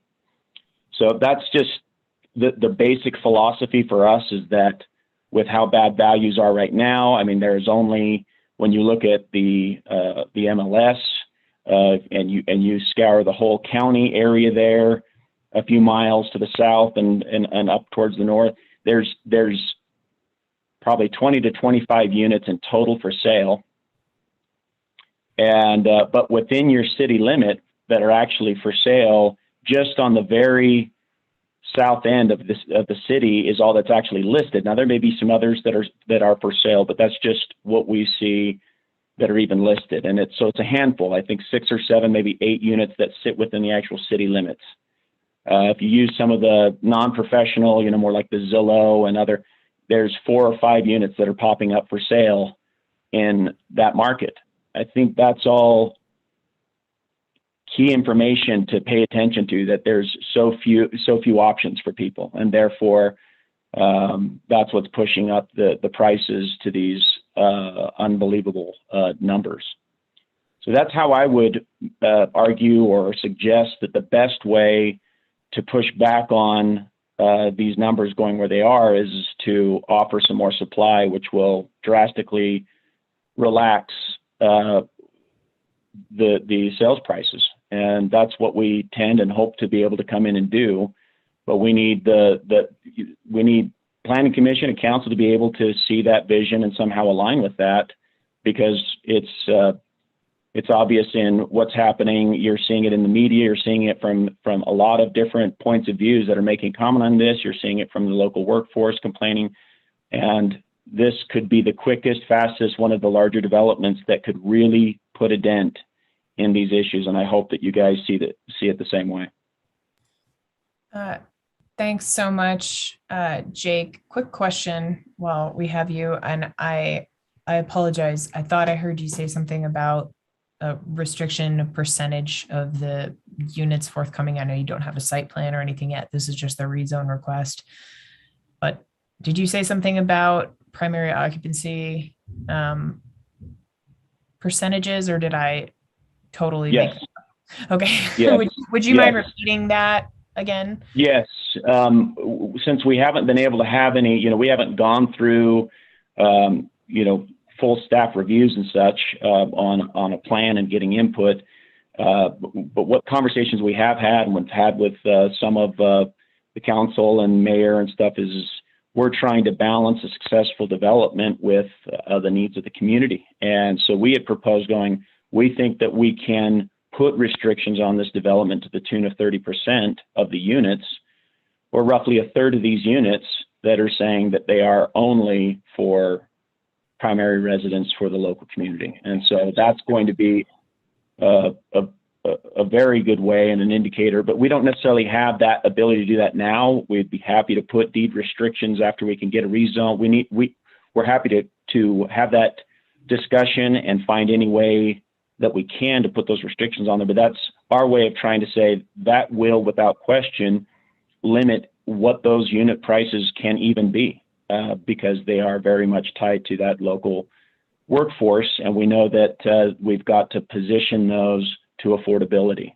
And that doesn't mean that those are the only units that would be affordable, not by any means. It's just that is one way for us to say that's a very large commitment for an overall development, to say we want to put these heavy restrictions on there willingly to help.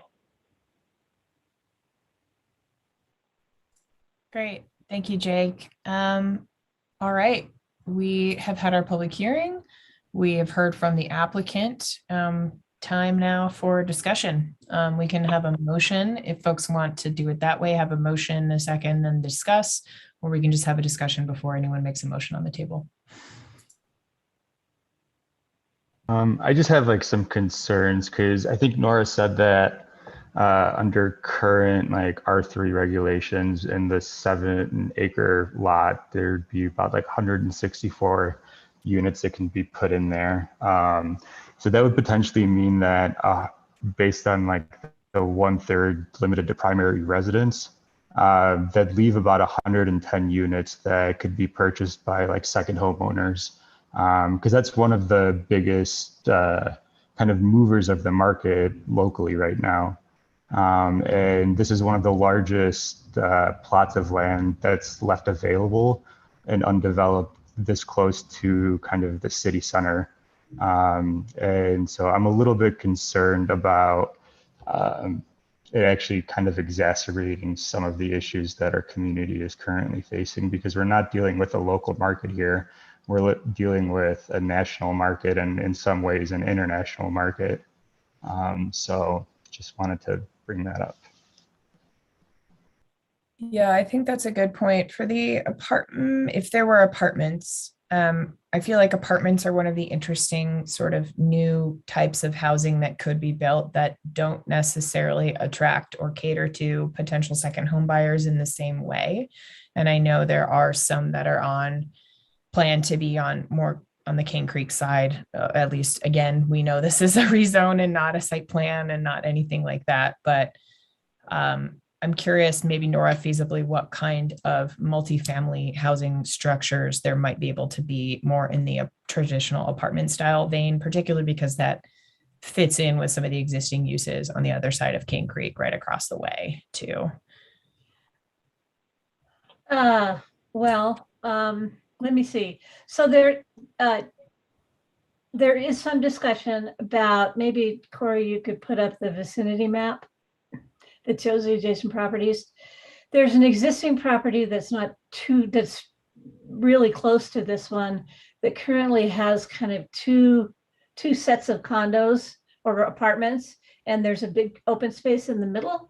And there has been discussion about the possibility of, and those are deed restricted. Here it is. So this, yeah, no, yeah. So it's where it says, you can make it go back out again.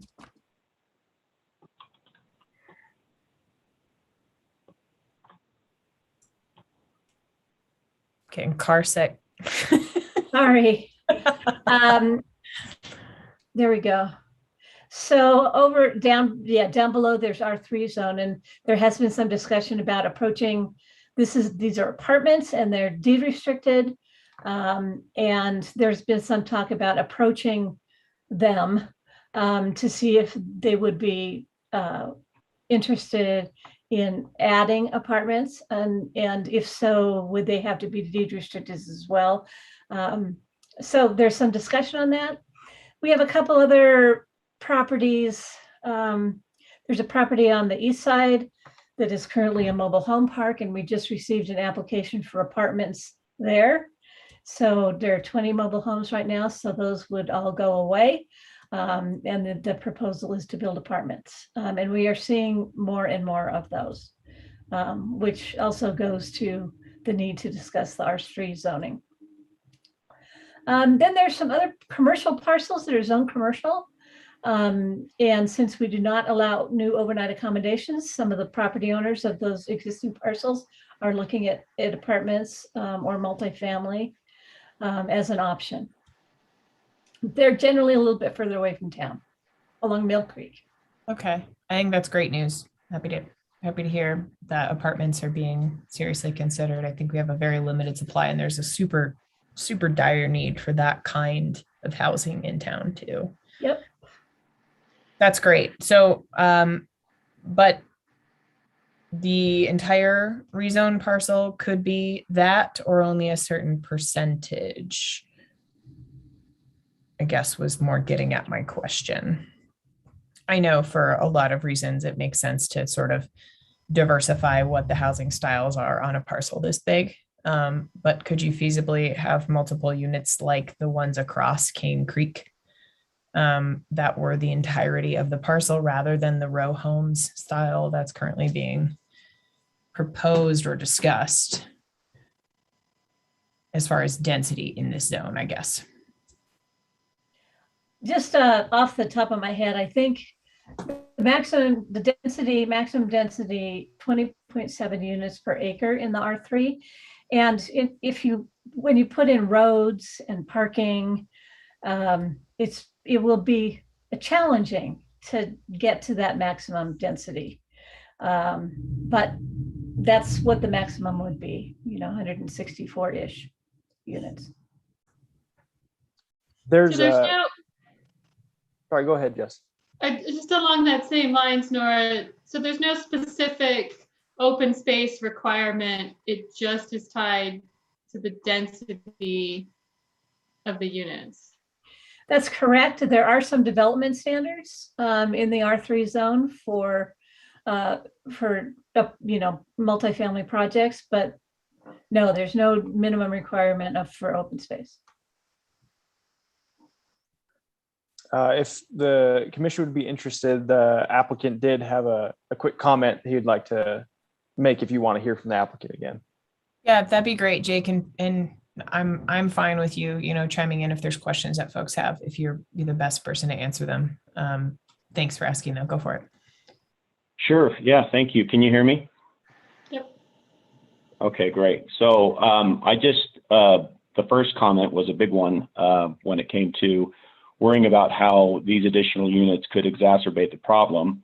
And I would just kind of frame it in a way that says, how does leaving it as is not add to the continued problem? I mean, there is the option to just go with a PUD on this, but the problem is that the restrictions on how the PUD is written is it makes for a very similar type of development, just a massive amount of open space to be able to get the unit count per acre up. And so in that situation, leaving it as is, if it were to just go to a PUD, there's no restrictions on the primary residence under that.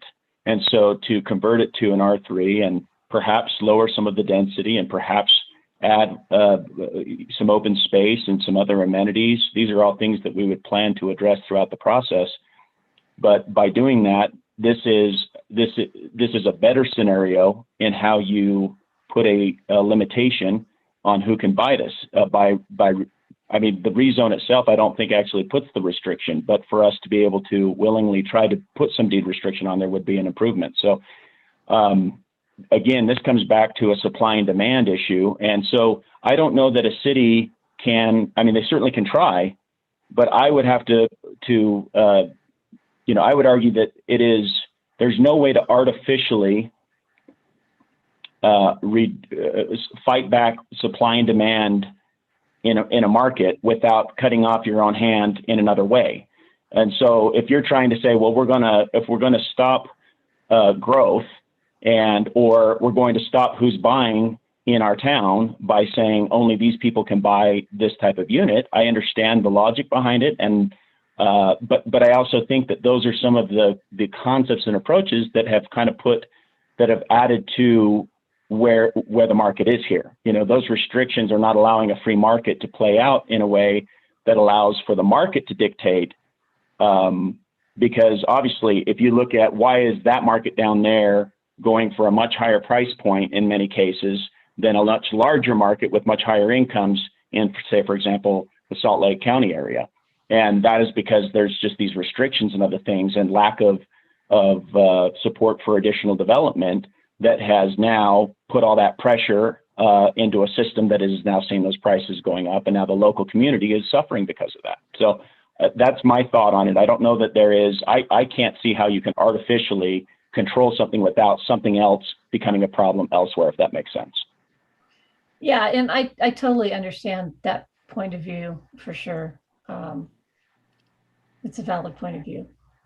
Do any other commissioners have comments or input? I just have, I do. This goes back to my comment earlier around the ADUs. When I look at this parcel, I think at the surrounding uses with the city facility next door, I guess the city facility and UDOT, I'm not sure. The apartments across the street, the proximity to downtown, the walkability for people to have access to work and so forth. Like, I don't think there should be I don't think there's a better location for multifamily in the city. I mean, I know there's going to be concerns and things that need to be addressed through the site planning process. And I'm confident that the team will be able to make that happen, but this is an opportunity for us to get a significant amount of housing to address the needs that we have in our community. I look at what happened across the street with the Cane Creek condos. Those are sold out almost instantly, through the reservations anyway, because there was such a strong demand, and those were priced at a point that allowed for, a lot of people to either have first-time home buyers, but also know of a lot of, local individuals that bought those as investments, which is an incredible opportunity for wealth to be created locally, which will then just perpetuate more investment locally and help our citizens in another way. And so I think it's a great project, or a great opportunity for us to utilize the property to the highest and best use. Thanks, John. Anyone else? And at that point, we can entertain a motion at any time. Just a reminder, there are, in the agenda summary for the rezone, there are potential proposed motions as well. If my internet didn't just go out with that thunderclap. We got you. All right. Yes, there are options. We can forward a positive recommendation to City Council on this ordinance with the zoning map amendment. We can continue or table the action to a later meeting with specific direction to city staff and the applicant as to additional information needed to make a decision, or we can forward a negative recommendation along with our findings for that decision. Just so we can sort of start the process, if no one has any other comments, and again, you can feel free to make them after we have a motion on the table. I will forward a positive recommendation to the City Council on Ordinance 2021-15, an ordinance approving the zoning map amendment for the property located at parcel 0100010173, approximately 398 Cane Creek Boulevard, amending the parcel zone from RA1 residential agricultural zone to RA1 and R3 multi-household residential zone. We'll second that. Okay, I have the motion. Ruben has seconded it. Discussion. Now's the time, everyone. I just want to say, I do agree with John in that we do need to increase density within the city, and that we also need to increase our supply. I have some reservations that I had the last time, in that I don't think the zoning was done in error.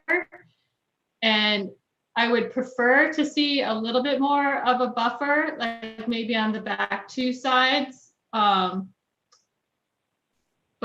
that's, it's a little uncomfortable to me to make a rezone without knowing what we're gonna get. And so it's just kind of that good faith effort that we have to accept it. But just for the record, that makes me a little nervous. I think that's valid, Jesso, and just a reminder, to everyone, I think it's great that Jake and the applicant is making these assurances and talking and telling us what the general plans are for what they want to actually do if they get the rezone in this instance. But also we have to remember that legally the only requirement is that they comply with what is allowed in whatever zone they have. So what's in the R3 code right now today would be the requirements. not in the future, no restrictions, no deed restrictions for local occupancy or ownership or income affordability or promise of apartment buildings or anything like that. But not that we don't trust the applicant, certainly, but we also have to just keep that in mind as we're doing the rezone. So it's definitely a really good point to bring up, because as much as I'd love to be hesitant about the fact and say, hey, hold off, wait until you actually have the city, the site plan, and then we can go ahead and rezone. Like, we are definitely restricted by that. yes, that's not how it works. We get it. Okay. Any other commissioners have any input, anything to weigh in? Britton, all right. Just wanted to make sure you had a chance. Okay, I think we're ready for a vote whenever you are, Summer. We have a positive motion to forward this recommendation to City Council. Just a reminder, City Council can do whatever they would like with that recommendation. It's just a recommendation. That is likely why I will vote yes, is because I'd really like to see what City Council's thoughts are on this right now. And they still have the final word on it. So, Okay, you ready? Yep. Okay, Ruben, Aye. Luke, No. John, Aye. Jesso, No. Becky, Becky recused yourself, right? oh, that's right, sorry. You did, yes. Britton, Aye. Kaya, Aye. okay. All So I right. have a 4-2 and a recusal. Correct. Okay, So Jake, the motion passes. It's on to City Council. Once again, best of luck and thanks for taking your time to present and answer our questions tonight. Thanks so much. Yeah. All right. Thanks, everyone. It's always tough.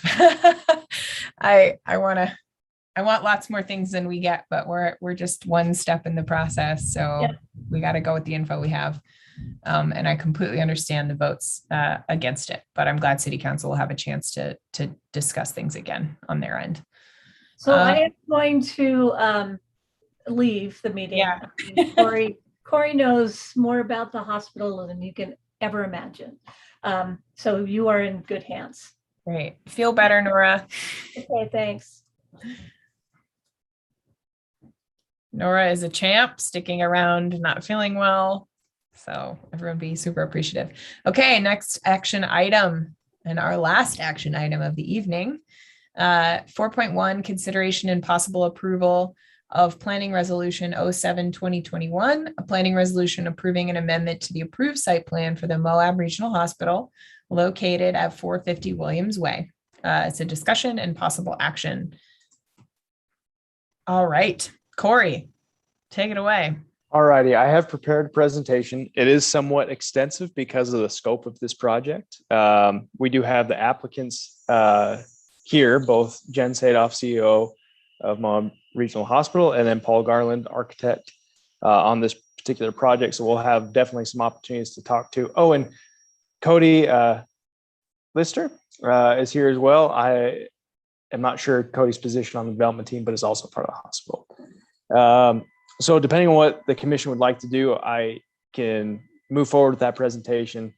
I'm anticipating that's what we want to do.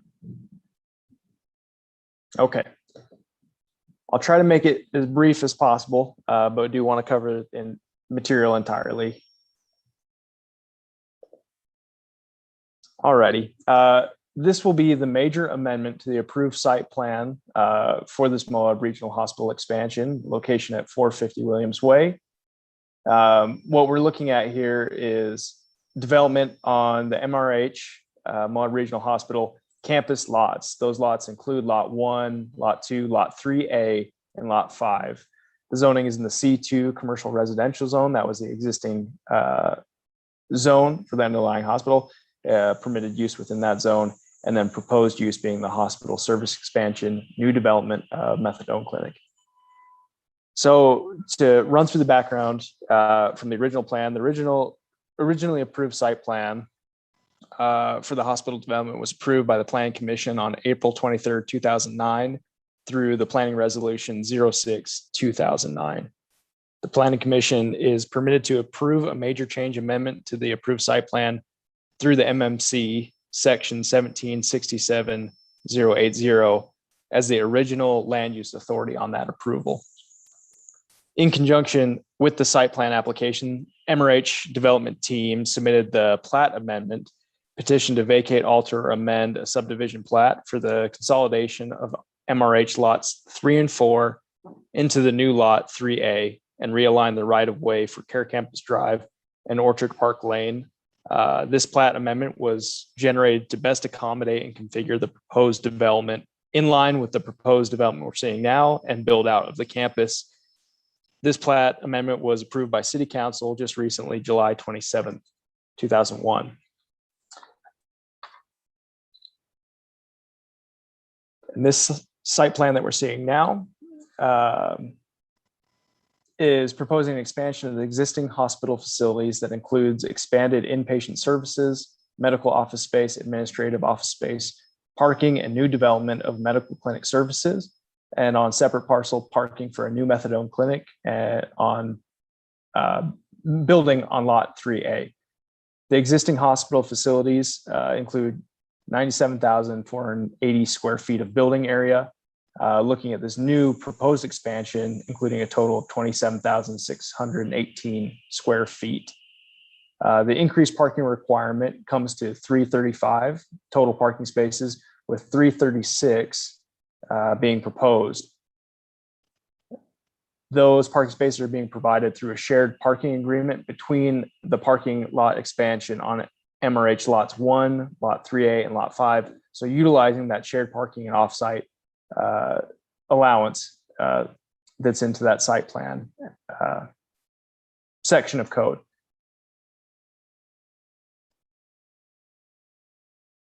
The facilities expansion on lot 1 includes an extension of the existing northwest wing of the primary hospital building. This will include a 2-level extension with additional inpatient service and medical offices on level 1 and administrative office space on level 2. The facilities expansion on lot 1 also includes an extension of the north emergency service wing with additional ground level inpatient medical office space for urgent care, emergency department, surgery, and materials management. Lot 1 expansion will also include expanded parking areas on the on the west and north side of the campus. The new development on lot 3A will include medical clinic space for the proposed methadone clinic, as well as expanded parking areas to serve the clinic and the major hospital site, lot 1. And then lot 5 will remain undeveloped other than allocated parking through the shared and offsite parking agreement. So within the remainder of the slides, we can just quickly walk through the existing MRH campus and the lots that those services are on.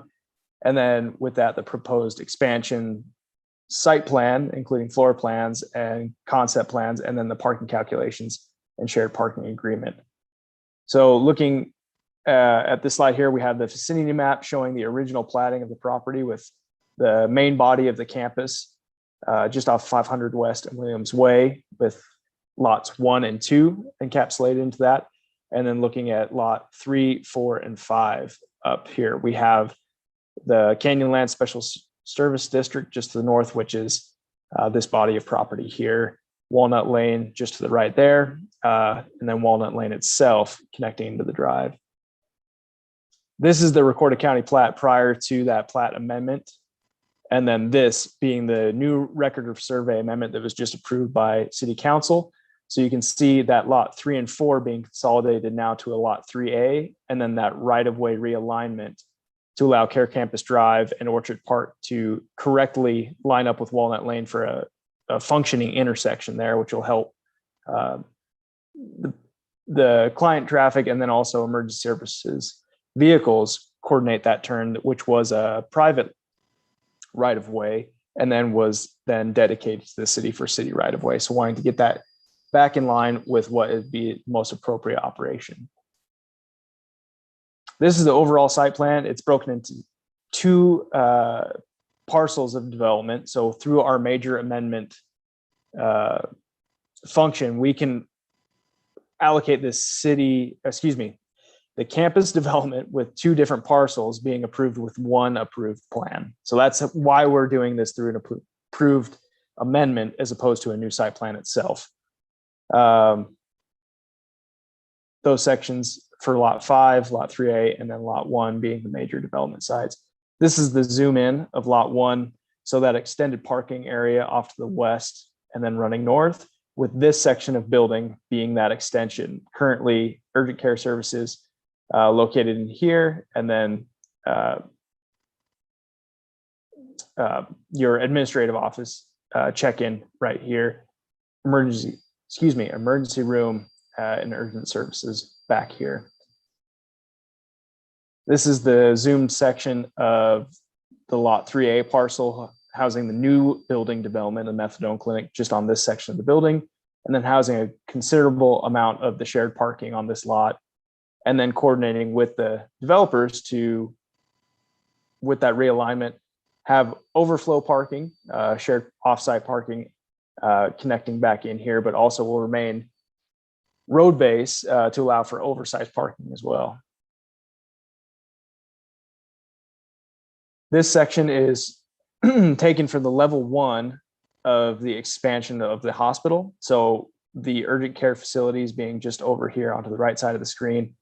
Again, an expansion of inpatient care, medical services, exam rooms, offices. And then we'll go to level 2 of this same section, being administrative offices. So if we want to, I mean, we could break down, but it's office room, some extended facilities in there as well. But looking now onto that extension onto the north side for the emergency room, surgery, and medical maintenance being on this side. So the current emergency room entrance here, and then extension of that. So really utilizing their space that they have. This concept drawing, you can see this is what you'd imagine where the urgent care tent is right now for COVID testing. This would be an expansion of that space. And you can see even on that furthest west side, that pull-through drive-through section right here. So this is just swinging around the back side of the building as if you were over by the Grand Center. And then over here is that emergency room. So we'll switch to that slide, that new emergency room entrance location. And then this is jumping over to the new lot 3A for that methadone clinic. The floor plan for that, it's only a single level structure. And then a view from Care Campus Drive of that structure there. We've discussed parking a little bit already, but specifically outlining parking through the extensions here for this new space, parking here, and then parking on lot 5. Looking specifically at the calculations generated by Paul of what the new square foot, or excuse me, what the existing square footage, what the proposed square footage is with those parking counts.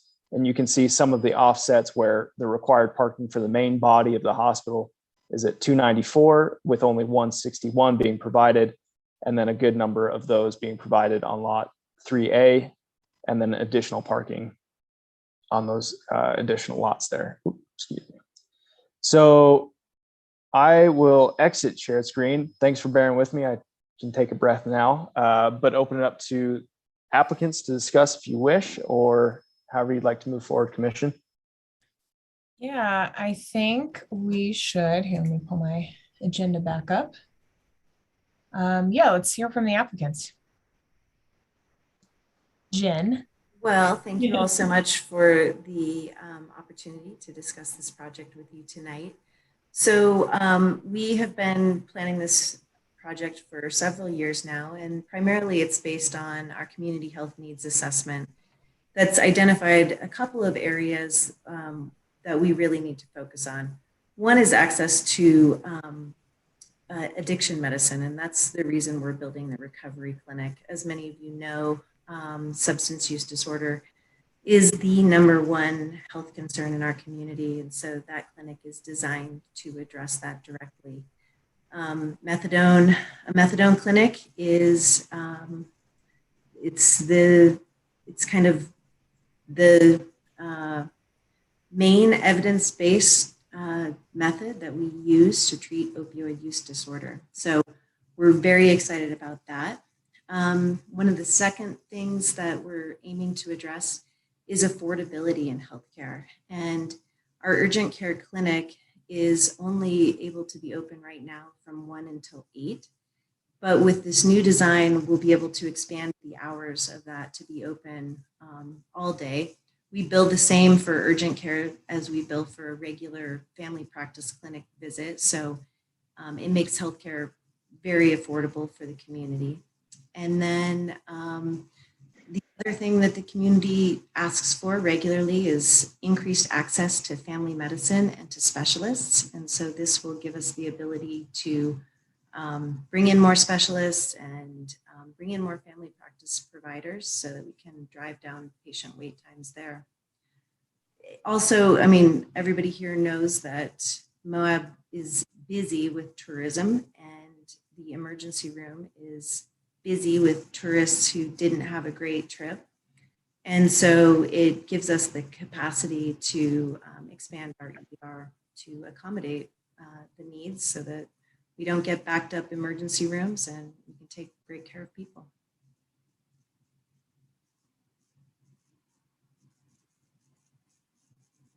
That's all I have.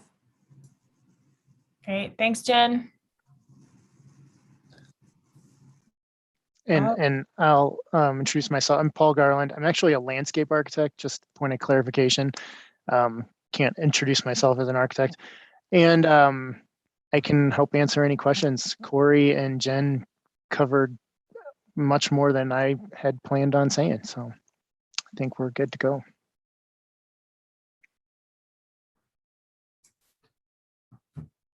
I think it's great. Okay. Yeah, as a consumer, I think it's awesome. We need more services locally. When the administrative offices move, are you planning to reconfigure that space into more provider space, or? That's a great question. It will actually be, the lab will be expanding into that space. Originally, when they built the lab, they didn't build it for redundancy. And so when a piece of equipment goes down, we have to drive emergency lab tests over to Grand Junction or down to Monticello or Blanding, wherever we can get them to the fastest in order to get those results back. So the lab expands, radiology expands. There's more expansion than we went over in this. We're separating our chemotherapy from our wound care so that we don't have patients with infections getting their treatment, in the same space as patients who are immunocompromised. So there's a lot of great internal pieces to this, but in terms of the actual expansion of the footprint, that the services that I originally covered are what are included in that. Fantastic. Thanks, Jen. I need to recuse myself from this conversation and decision, as I've been offered a position with one of the departments that is hopefully going to get a building built. So I have office space potentially dependent on this. Thanks, Luke, for accusing yourself. Great. So in our packet, as always, on the summary of this agenda item, there's a recommended motion to conditionally approve this resolution. Anyone can make that at any time. We can do it with or without modifications. There is a condition that the staff have placed on that recommended motion that if you are making it, you should also include.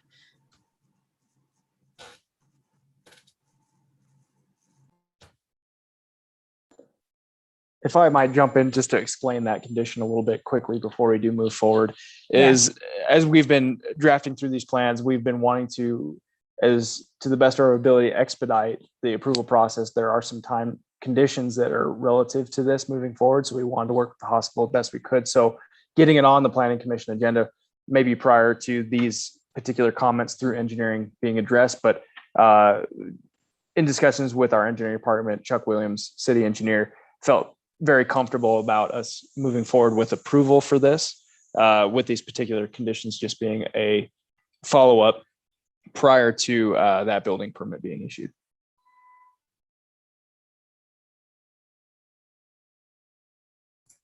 Thanks, Corey.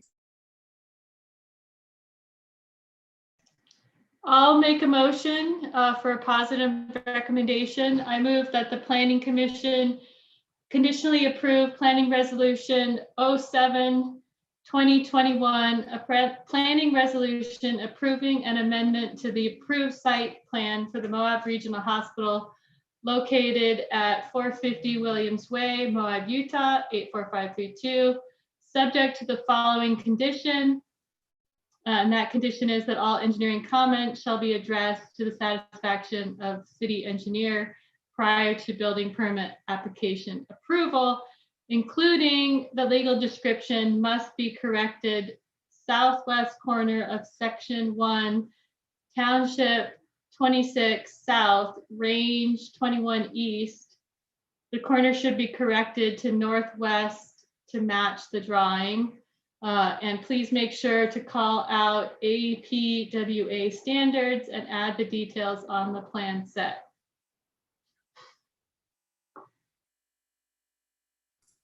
Nicely done, Jessa. Okay, we have a positive motion on the table. A second? As well.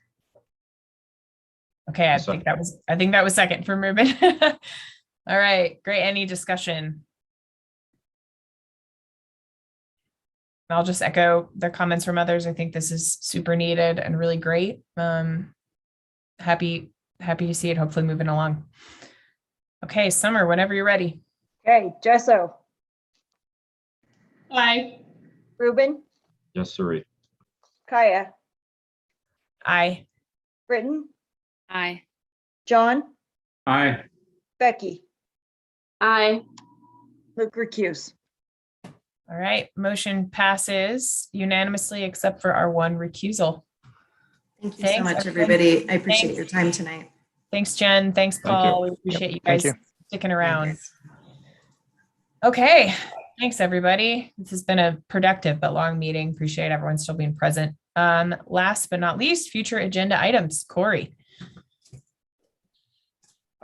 We do have a few things in the works. I don't know what exactly we'll have prepared for you next meeting. It's been a bit of an avalanche in our office. I don't know what's going on, but there is nonstop activity going on. So there's so many things. I don't know what's coming next, but you're definitely getting a handful. So I'll probably just leave it at that. Are we in person or Zoom next time, or is it TBA? I think we'll to be announced would be appropriate at this point. We're still watching the Grand County recommendations as far as high transmission to moderate. Right now, the city council is operating in what is mostly in-person but hybrid approved, which we're have the capacities for as well. But as long as I think the commission is comfortable with Zoom in a high transmission, I think that's where we're planning to continue going. I like Zoom. The next meeting, I will be out of town. I will be able to Zoom. That'll be easiest. Great. Thanks, Ruben. Yeah, thanks for your explanation, Corey. I'm the same. I don't think, particularly for these longer meetings when there's more things to look at, it's almost nice to have the ability to kind of have them, at least at home, I have multiple screens and I'm sort of blind, so it's helpful. Great. All right. Thank you, everyone. It's super great to see everybody here. Really appreciate everyone prioritizing these meetings if and when you can. And it's great to have a full commission. Again, it's been a long time. So thank you to everyone. Thank you, Corey. Extend Nora our thanks again, and Summer, same to you. All right. The meeting is adjourned at 8:14 p.m. Thanks, everyone. See you guys. Thanks, everyone.